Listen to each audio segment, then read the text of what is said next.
Hello ladies and gentlemen, just like I'm back, so is Mugen Souls. It feels like yesterday the original game released on the Switch, but now the much less talked about sequel is here too, Mugen Souls Z. Or as a British person, I should say Z.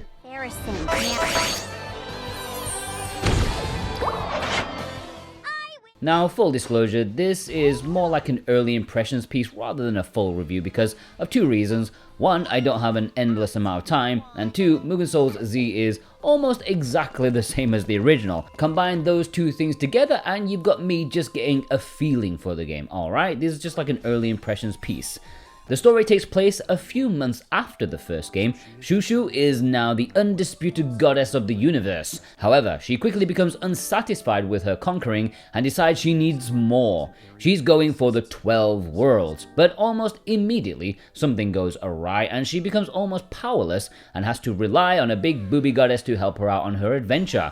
Don't we all? So yeah, Shushu isn't really the main character this time, at least you won't be controlling her. And it's a game that is remarkably similar to the original at face value, but I do feel it has been refined in some areas, streamlined in some more awkward aspects than the original, which is for the better. But Mugen Souls Z, just like its predecessor, has a lot of problems that stop it being a great JRPG. In fact, it only just about scrapes into decent territory.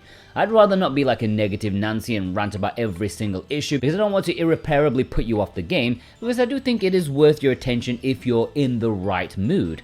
A lot of people enjoy the whimsical style storytelling that Compile Heart almost always deliver. Personally, I'm thankful there's a skip function. But if you enjoy dialogue that goes on forever, with almost static character art, where people tend to just mostly argue, insult each other, ask each other rhetorical questions, and just repeat what the previous person said, just with slightly more disbelief, then this will be the story for you.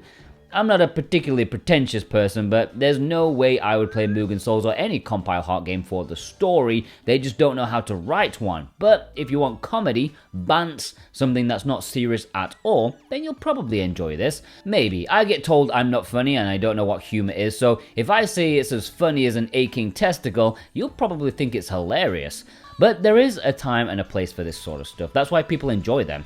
And it's not entirely because they're pervs, that's only part of it. Pervs are welcome here. Unlike the story, the battle system is compelling, however, if a bit overwhelming, and the game does a tremendously awful job at selling it to you. Like I said in my review of the first game, the tutorials are kind of the worst in gaming history. I think they took on board that my criticism and doubled down on it, even making it part of a joke, because they specifically label them as overwhelming tutorial, by which they mean squeeze as many random pictures and words in different colors, sizes and fonts, and expects us to read it in a logical fashion without instantly clicking the skip button.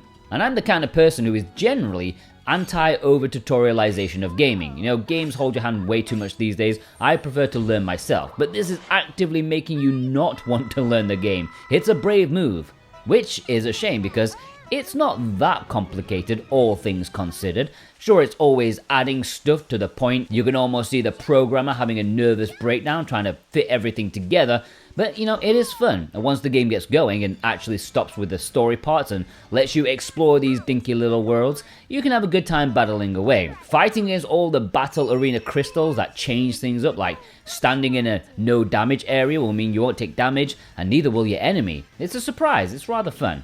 And Mugen Souls Z still has a big mechanic of you trying to turn enemies into peons, which then can be used to power up your ship, things like that. And thankfully, it's a lot more visually intuitive this time around. The first game always felt like I was trying to read tea leaves stuck on your nan's arse, trying to figure out which option to press. But here, it is fairly on the nose, not completely, but it's much better. So that's instantly the most frustrating aspect of Mugen Souls 1 almost fixed. And that's why this one is unequivocally better. Like, it's not even close how much better this feels to play than the original in that aspect alone. And of course, there's still the cool ship battles, even though they are kind of the same, and still as well signposted as a convention for blind people, but now you have a transformer which makes it better. I think we can all agree on that.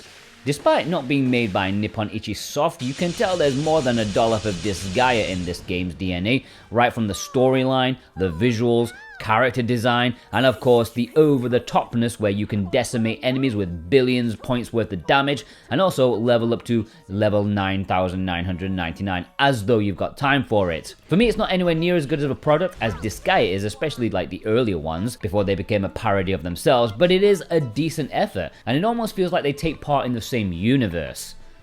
Now, Mugen Souls Z is going to be available digitally for £35 in the UK, $40 in the US, and there is a physical version that is exclusive to Play Asia. Of course, for me, as always, the best option is the physical version. You can keep your perviness with you forever, even when the Switch's eShop is long dead, or you can sell it on once you've had your way with it and get your money back. There is a standard edition and a collector's edition which comes with a 2-CD soundtrack. I'm buying it just for that alone.